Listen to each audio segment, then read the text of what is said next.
तौकीर रजा की बहू निदा खान ने अपने लिए सुरक्षा की मांग करते हुए एक बड़ा आरोप लगाया है और इसके लिए उन्होंने प्रशासन से खास अपील भी की है। उनका एक वीडियो सोशल मीडिया पर वायरल हो रहा है।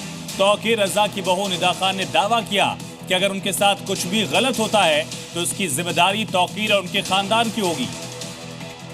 निदा खान का ये दावा है कि उन्हें धमकियां मिल रही। सीधा हमारे साथ जुड़ चुकी हैं निदा खान एक्सक्लूसिव। निदा जी, आपको आखिर धमकियां कौन दे रहा है, किस बात को लेकर दे रहा है और क्या धमकियां दी जा रही हैं? देखिए, जब से इनका 26 सितंबर का मामला हुआ है तब से आए दिन मुझे फोन कॉल्स रिसीव होते हैं। नो कॉलर आईडी आता है उसपे लिख के, और उसमें नंबर भी डिस्प्ले नहीं होगा, आप कॉल बैक भी नहीं कर सकते। ऐसे नंबरों से मुझे कॉल रिसीव हो रही है। कोई भी रैंडम बंदा मेरे घर के सामने से, या मैं गाड़ी पार्क करती हूँ तो आएगा और मुझे मेरे मुंह पे ही धमकी देके जा रहा है। आप देखिए कि उनका हौसला कितना बुलंद हो चुका है। मुझे लगता है कि वो जब से जेल गए तो वो ये दिखाना चाहते हैं कि वो जेल में भले ही है, लेकिन उनका पावर शो अभी भी इस जमीन पे कायम है। क्या धमकियां दी जा रही, कहा क्या जा रहा है एग्जैक्टली निदा जी? इस तरह के कॉल्स मुझे रिसीव हो रहे हैं जो बहुत ही ज्यादा खराब है और बहुत ही इनसिक्योर आपको फील करा रहे हैं। मेरे पास सिक्योरिटी होने के बावजूद ये आज दिन आ गया कि वो डरते ही नहीं है सिक्योरिटी से। वो मेरे सामने ही मुझसे सब कुछ कह के जा रहे हैं और कोई इसमें कुछ कर नहीं सकता है। ऑलरेडी मेरे 17 FIR थ्रेट की रिटन है, उसके बावजूद पुलिस ट्रेस आउट करे तो कुछ हो, ट्रेस आउट ही नहीं होते कि लोग कर कौन रहा है। आपको क्यों लग रहा है कि इसके पीछे तौकीर रजा हो सकते हैं? देखिए, मेरी दुश्मनी जो भी है, मेरे जो ख्यालात हैं, उन्होंने हर चीज को तो उन्होंने रिलीजन से, अगर मैं कोई स्टेटमेंट बोलती तो वो रिलीजन से रिलेट कर दे रहे हैं, जो कि बहुत ही गलत है। मेरा अपना पॉइंट ऑफ व्यू है एक जिंदगी को लेके, तो वो उसको रिलीजन से रिलेट कर देंगे। उसकी वजह से उन्होंने मेरी एक इमेज पोर्ट्रे कर दी है एंटी मुस्लिम। तो उनके पीछे जितने लोग हैं, आपने देखा होगा 26 सितंबर को कितना मॉब उनके पीछे, तो वो मॉब मेरा दुश्मन बन गया है। ठीक है, वो खुद तो डायरेक्टली खुद कुछ करेंगे नहीं, लेकिन वो करवा तो सकते हैं ना किसी से भी। जैसे कि आपको पता है कि मेरी शादी उनके भतीजे से हुई थी, तो वो दुश्मनी लेके वो 10 साल से यही रंजिश निभा रहे। कभी वो मुझे डॉज करेंगे, कभी चेस करेंगे, लेकिन इस तरीके से डॉज एंड प्ले वाला मामला मत करिए। आप हैरेस करें, वो भी सरेआम। आपने पाकिस्तानी कनेक्शन का जिक्र किया वीडियो में, क्या है पाकिस्तानी कनेक्शन तौकीर रजा का? आपको तो पता ही है कि तौकीर में जो फर्स्ट वाइफ थी यास्मीन करके, वो पाकिस्तानी थी। ड्यू टू सम रीजंस, उनकी जो भी बात थी, तो उन्होंने उन्हें तलाक देके घर से निकाल दिया। ठीक है, इनकी काफी सारी रिश्तेदारी आज भी पाकिस्तान में, इनके फोन कॉल्स हैं, इनके रिश्तेदार है जो आते जाते हैं, तो इनका तो कनेक्शन पुराना है पाकिस्तान से। अगर हम कमलेश तिवारी की बात करें, कमलेश तिवारी करके हत्याकांड हुआ था, थोड़े टाइम हो गया, तो उसमें भी दरगाह का एक मौलाना इन्वॉल्व पाया गया था, जिसने पुलिस ने जिसको अरेस्ट भी करा था on the basis of doubt.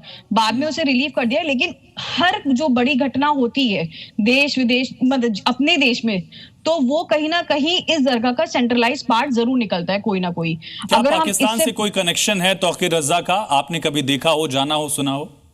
मैं तो सिर्फ 5 महीने इन लोग के साथ रह पाई हूँ, तो 5 महीने में मुझे जो समझ में आता है, इनकी मानसिकता देखते, जो उनकी मानसिकता है औरतों को लेकर, वो तो तालिबानी उसकी गई गुजरी है। ठीक है, जहां औरत खड़ी हो जाएगी तो वहां वो खड़े होना भी पसंद नहीं करते। तो एक तरीके से वो अनटचेबल औरतों को ट्रीट कर देते हैं अपनी मानसिकता के या अपनी नजरों के जरिए। और ये पाकिस्तानी कनेक्शन की वजह, अगर मेरी वाइफ या मेरा हस्बैंड पाकिस्तानी है तो ऑब्वियसली मेरा कोई ना कोई कनेक्शन तो होगा ना पाकिस्तान में, तभी तो मैं वाइफ पाकिस्तानी है। ये तो बहुत ऑब्वियस है। अभी भी वो अपने पाकिस्तानी रिलेटिव से कांटेक्ट में हैं? ऐसी कोई जानकारी है? बिल्कुल होंगे, बिल्कुल होंगे, क्यों नहीं होंगे। अगर मेरा कोई रिलेटिव पाकिस्तान में, तो वो जरूर होंगे कांटेक्ट में।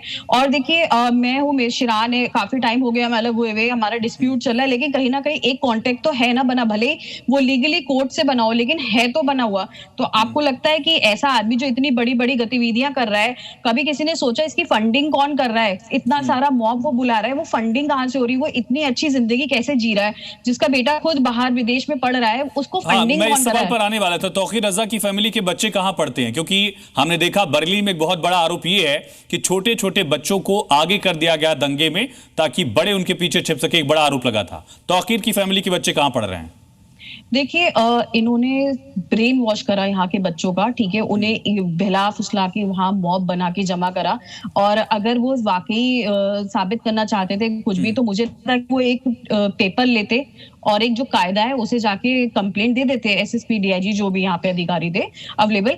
लेकिन आपने एक मॉब गैदर करके पावर शो करना चाहा। कितने बच्चे बाहर पढ़ते हैं निदा उनकी फैमिली से, तौकीर की फैमिली से, विदेश में? उनका तो एक ही बेटा है जो ऑस्ट्रेलिया में पढ़ रहा था और जॉब कर रहा था। ठीक है, और वो इस मॉब का हिस्सा नहीं था। तो आप देखिए, आपके बच्चे तो बाहर पढ़ते हैं।